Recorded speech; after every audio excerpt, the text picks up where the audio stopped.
예, 오늘은 8월 31일입니다. 토요일입니다. 새벽 예배 나오신 우리 성도님들을 환영합니다. 세월이 참 빨리 갑니다. 시간이 빨리 지나가는데 오늘이 이제 내일이면 9월이고요. 이제 가을로 접어들고 그렇습니다. 하나님께 더 가까이 가는 시간들이 되었으면 좋겠습니다. 말씀 나누기 전에 공동기도 제목으로 기도하시겠습니다. 배옥전 집사의 뇌졸중을 치료해 주십시오. 언어가 회복되고 오른쪽 팔다리에 힘이 생겨나도록 해 주십시오. 곽한나 집사를 치료해 주십시오. 권하다 집사가 다시 걷도록 해 주십시오. 이승학 성도의 뇌종양 치료가 잘 되게 해 주십시오. 권현민 형제를 치료해 주십시오. 김에브라임 형제가 신장 이식을 속히 받도록 해 주십시오. 김시 집사가 걷도록 해 주십시오. 오수조 선교사의 건강을 회복시켜 주십시오. 예수님의 이름으로 기도합니다. 아멘. 오늘 본문의 말씀은 데살로니가 후서 3장 6절에서 18절까지 말씀입니다. 데살로니가 후서의 마지막 부분입니다. 데살로니가 교회의 문제는 재림이 가까웠다, 이제 재림이 얼마 남지 않았다고 하는 거짓 교사들의 이야기가 있었습니다. 그래서 사도 바울은 재림이 오기 위해서는 반드시 있어야 할 어떤 사건이 있을 거라고 이야기했죠. 그게 바로 대규모 배교가 일어날 것이고, 또 그 일이 일어나는 배경에는 악한 자의 아들이라고 하는 적 그리스도가 등장할 거라고 이야기했습니다. 그런데 그런 재림의 임박을 믿기 때문에 어떤 사람들이 행하는 행위가 있습니다. 그것은 일을 하지 않는 겁니다. 직장도 그만둬버리고 일도 하지 않고 그저 교회에 와서 시간을 보내는 사람들이 있었다는 거죠. 이게 큰 문제가 되었습니다. 그래서 사도 바울은 이 데살로니가 후서를 쓰게 된 것입니다. 오늘 본문의 주제는 이런 것입니다. 하향평준화된 교회라는 주제로 하나님의 말씀을 함께 나누려고 합니다. 사도 바울은 일하지 않는 사람들에 대해서 굉장히 단호하게 이야기합니다. 이렇게 말합니다. 그들을 떠나라, 그들과 사귀지 말라, 이런 말을 쓰고 있습니다. 여러분, 그런데 특별히 사도 바울이 이런 말을 쓰는 이유는 이것입니다. 6절 7절에 보시면 게으르고 우리가 전한 말을 지키지 않는 자에게서 떠나라, 그들과 사귀지 말라, 이런 말을 씁니다. 여러분, 만약에 하나님의 말씀을 지키지 않는다는 이유 때문에 우리가 다른 사람과 교회 안에서 어떤 사람과 교제를 단절하고 한다면 어떤 일이 벌어질까요?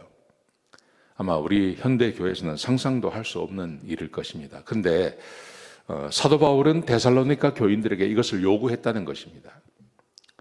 얼마나 사도 바울이 데살로니가 교회 교인들이 하나님의 말씀을 따라 살기를 소망했는지를 알 수 있는 것이죠. 그래서 이런 것입니다. 우리가 생각하는 교회와 사도 바울이 첫 교회, 이 데살로니가 교회가 처음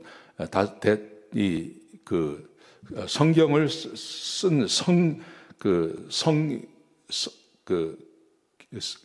옥중서신을 보내는 것은 처음 보내는 거거든요.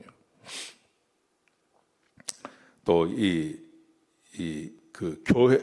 교회에게 편지를 보내는 것도 사도 바울이 처음 보내는 편지거든요. 이게 옥중서신이 아니고 서신서를 보낸 것 중에 최초로 보낸 것이 이 데살로니가 전후서거든요.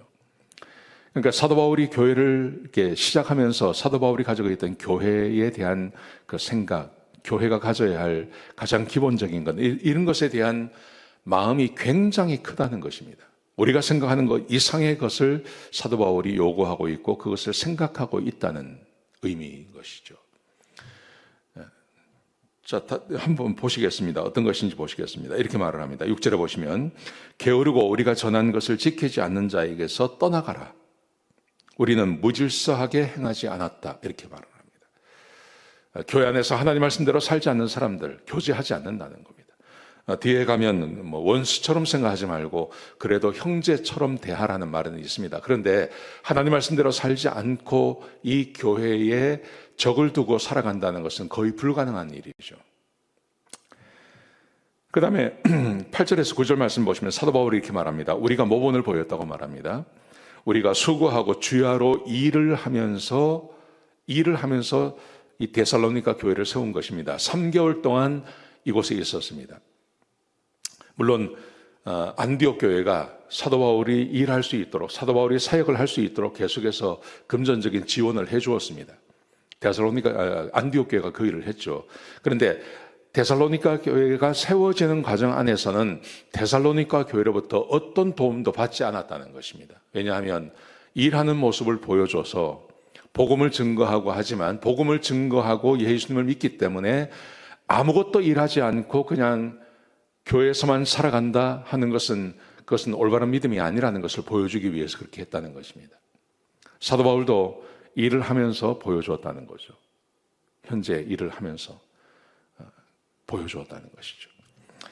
그러면서 이렇게 말을 합니다. 일하기 싫거든 10절에 보시면 우리가 명령하는데 일하기 싫거든 먹지도 말아라.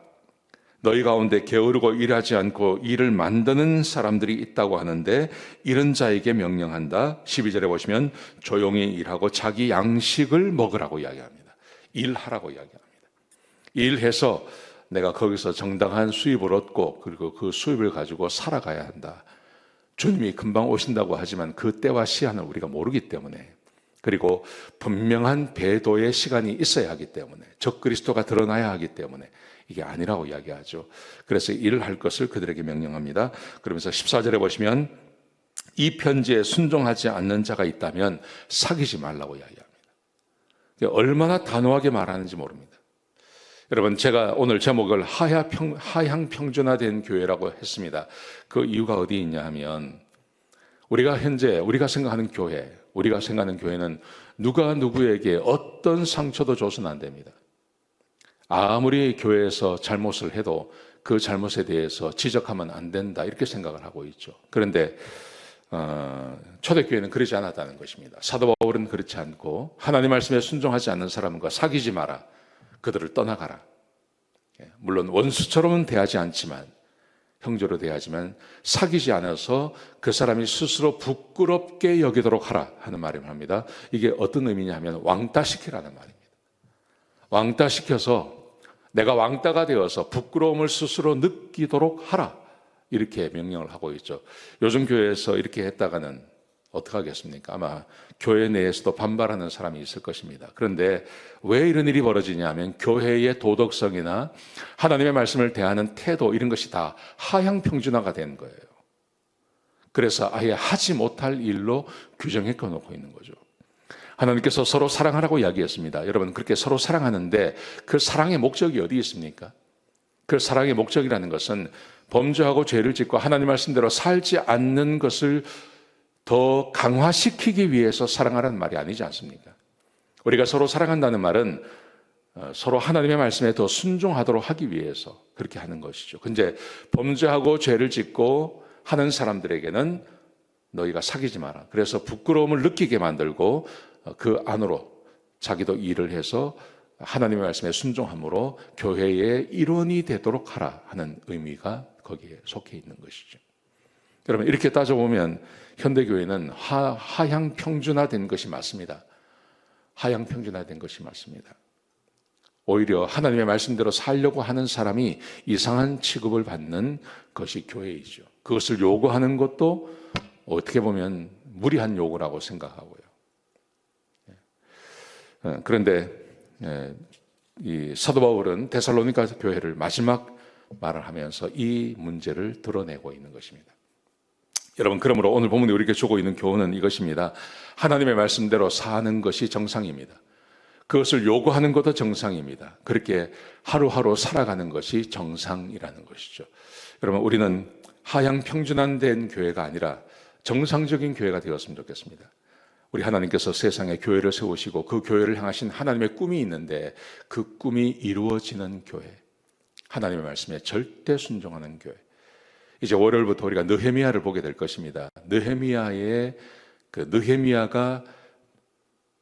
52일 만에 성벽을 완성할 수 있었던 그 이유, 그것은 하나님이 생각하셨던, 하나님께서 꿈꾸셨던 백성의 모습, 하나님의 백성의 모습을 느헤미야가 그대로 가지고 있었기 때문입니다.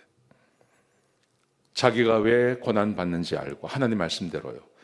그리고 자기 백성이 어떻게 회복해야 하는지도 알고 있었던 거죠. 하나님 백성, 하나님의 말씀으로 돌아가야 하는 걸 알고 있었던 거죠.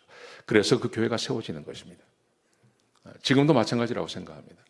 우리 애가 하나님의 말씀을 떠나서는 아무것도 할 수 없는 것입니다. 하나님의 말씀을 다 지키지 않는 사람들로 이렇게 아무리 많은 사람이 모여 있어도 거기는 교회라고 말할 수 없는 것이죠. 이 말씀 꼭 기억하셨으면 좋겠습니다. 오늘 하루 하나님의 말씀을 따라서 하루를 살아가시길 주의 이름으로 축복합니다. 기도하시겠습니다.